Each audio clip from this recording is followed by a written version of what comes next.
Bonjour et bienvenue sur Fizen. Nous allons voir ensemble comment saisir votre caisse au quotidien. En effet, si vous êtes commerçant et acceptez les paiements en espèces, vous avez l'obligation de tenir une caisse présentant un solde journalier. Pour commencer, quelques rappels utiles. Tenir une caisse, c'est tout simplement faire un relevé de chaque encaissement et paiement effectué en espèces. C'est aussi simple que ça. Mais ça suppose à la fois régularité et minutie, car la caisse doit être tenue au jour le jour. Rappelons que des anomalies répétées dans l'enregistrement des entrées et sorties d'espèces peuvent invalider une comptabilité. C'est pourquoi nous avons voulu faire de ce module caisse un outil très simple et intuitif. Vous allez voir, vous allez vous l'approprier très facilement. Dans ce tuto, nous allons saisir la caisse ensemble. C'est ce que vous allez dorénavant renseigner tous les jours en fin de journée.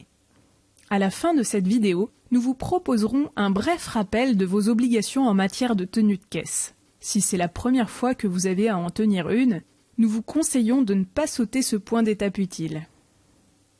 Commençons par ouvrir le module caisse. Dans le menu Mon activité, ici, cliquez sur Caisse. Voilà, le mois en cours s'ouvre par défaut. Chaque jour, vous allez devoir indiquer sur Fizen deux informations essentielles.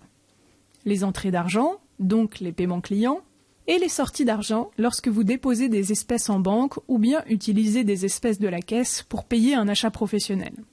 Prenons un exemple, je vais faire ma caisse du jour.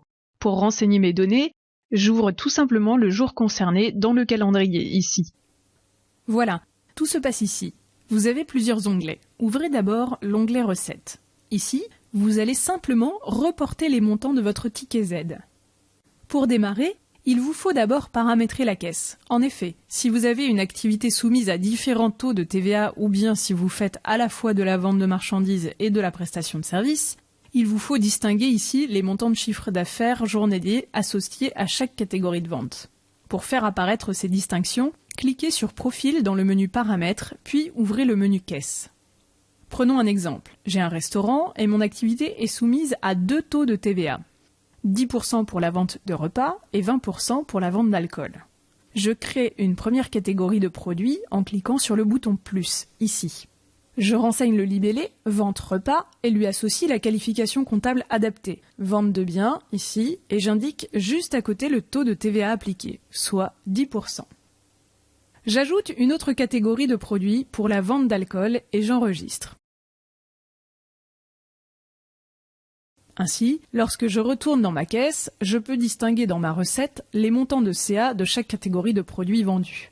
Pour saisir ma caisse, j'indique d'abord dans la partie gauche le montant du ticket Z, c'est-à-dire le chiffre d'affaires total du jour en TTC, par exemple 2500 €, que je dispatche selon les taux de TVA appliqués dans mon commerce. Par exemple, pour mon restaurant, ma recette du jour comprend 1800 € de CA au taux de TVA à 10% et les 700 € restants en TVA à 20%.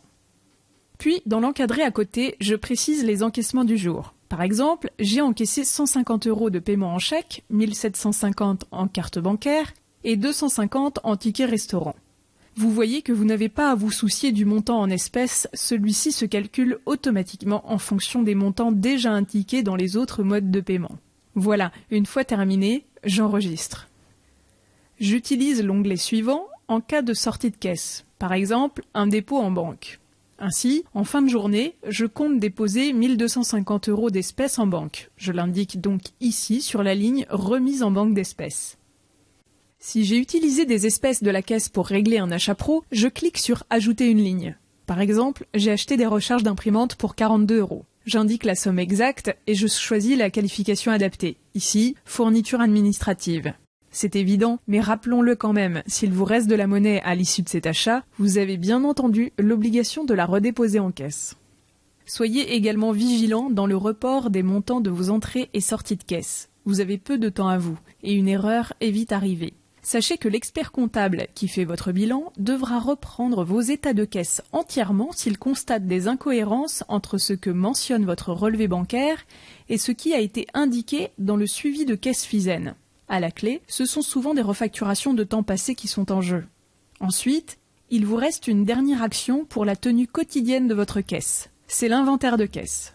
Vous détaillez ici ce qui reste en caisse en fin de journée. Vous comptez donc le nombre de pièces de 1 €, de 2 €, les billets etc. Le solde en fond de caisse qui s'affiche ici doit correspondre au solde de caisse que vous trouvez en cliquant ici.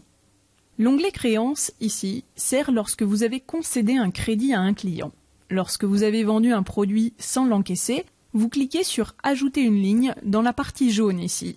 Le jour où votre client vous règle son crédit, vous cliquez, le jour même de l'encaissement, sur « Ajouter une ligne » dans l'encadré vert ici, dédié à l'encaissement des créances clients. Voilà, vous savez dorénavant comment tenir votre caisse au jour le jour. Avant de conclure, quelques rappels concernant vos obligations en matière de tenue de caisse. Celle-ci doit être réalisée au jour le jour. C'est rapide, mais cela suppose un peu de rigueur. À chaque fois, vous devez vérifier que votre solde de caisse théorique, indiqué par Fizen ici dans l'onglet solde de caisse, correspond bien au fond de caisse réel, décompté tous les jours. En pratique, il y a souvent des petits écarts liés à des erreurs, des oublis, des ventes annulées ou même des vols. Chaque écart doit être justifié et corrigé. Enfin, en aucun cas, le solde calculé sur Fizen ne peut être négatif. En effet, le montant des espèces dépensées ne peut pas être supérieur aux encaissements en espèces. N'hésitez pas à consulter les autres tutos vidéo. Cette vidéo est associée à un support PDF. Vous y trouverez notamment toutes les qualifications liées à la caisse que vous pouvez automatiser en quelques clics avec Fizen. Voilà qui peut vous faire gagner beaucoup de temps. Merci de votre attention et à très bientôt.